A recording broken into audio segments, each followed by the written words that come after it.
Hey everybody, welcome back to the channel Lindz Smiles, where we like to talk about books because literature makes us smile. That was really dorky and cliche. So today I am doing my June TBR for you guys. Time to go over all of the books that I plan to read in the month of June. P.S. This is my birthday month, so I'm super hype. This June I will be switching things up a little bit because I am planning on participating in Read Women Month, which basically just means I will be reading only books by female authors in addition to my basic TBR format. This challenge, I believe, was started by Stasia Likes Cakes, so I will leave her blog post in the description down below if you're interested in checking it out.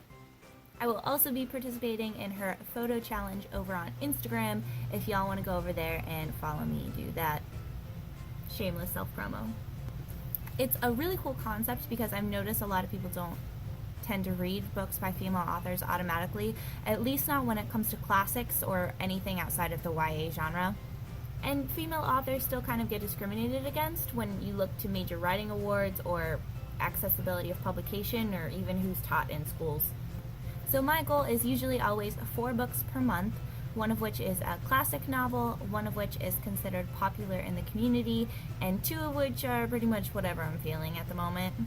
So let's see what female authors I will be checking out this month. So the first one doesn't really count, but if you follow me on Goodreads, you know that I've already started this book as my classic, and I'm reading it with a friend, and it doesn't really fit by the female author, but I'm just going to go ahead and finish the book, and that is Vanity There by William Makepeace Thackeray.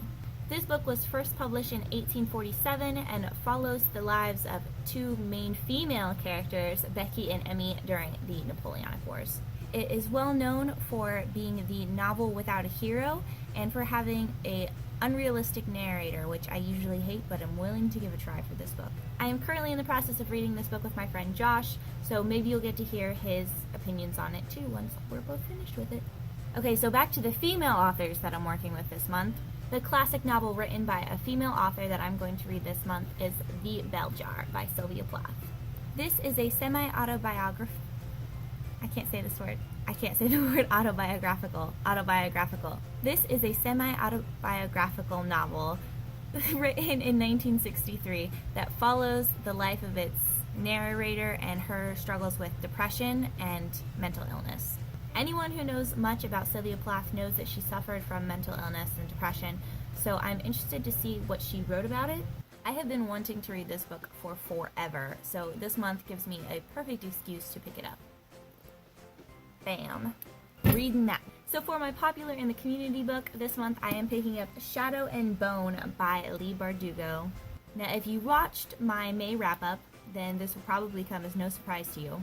Last month, I read both Six of Crows and Crooked Kingdom and kind of became obsessed. And this month, the Leigh Bardugo obsession will continue by starting the Grisha trilogy. This one is set in the same world as the Six of Crows universe, but instead follows the story of Alina Starkov as she becomes a warrior in the Grisha army of Ravka. If this one is half as good as the other books that I've read by Leigh Bardugo, I'm sure I'm gonna love it.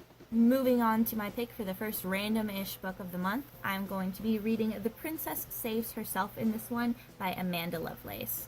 I'm holding this really weird. This one is another poetry book. Hopefully you guys aren't getting sick of my poetry picks. It was just published last year though. Fun fact, it also won the Goodreads 2016 Poetry Prize, which is basically one of the reasons I picked it up. It is divided into 4 parts: The Princess, the Damsel, the Queen, and You. And based on everything that I've heard about this book, it sounds kind of perfect for a reading month dedicated to women. I usually get through poetry books pretty quickly because they're so short, so I will let you know how this one goes. Finally, I plan to read a memoir this month, and that's going to be Bossypants by Tina Fey. That's just a cool title, Bossypants. Bossypants.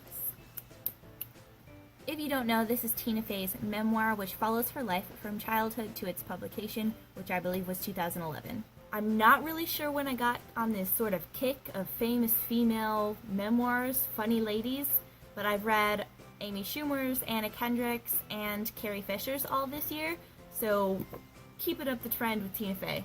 I've heard a lot of mixed reviews about this book, I'm not gonna lie, but Tina Fey is a bomb-ass lady, and it's supposed to be really funny, so I'm gonna give it a shot. Okay, so those are the books that I'm going to be trying to read during the month of June, all by female authors-ish. Let me know who else out there is going to be participating in Read Women Month and what you guys think. Just go ahead and leave me a comment down below. Please like and subscribe if you haven't already, and I will see you guys next time. Bye-o.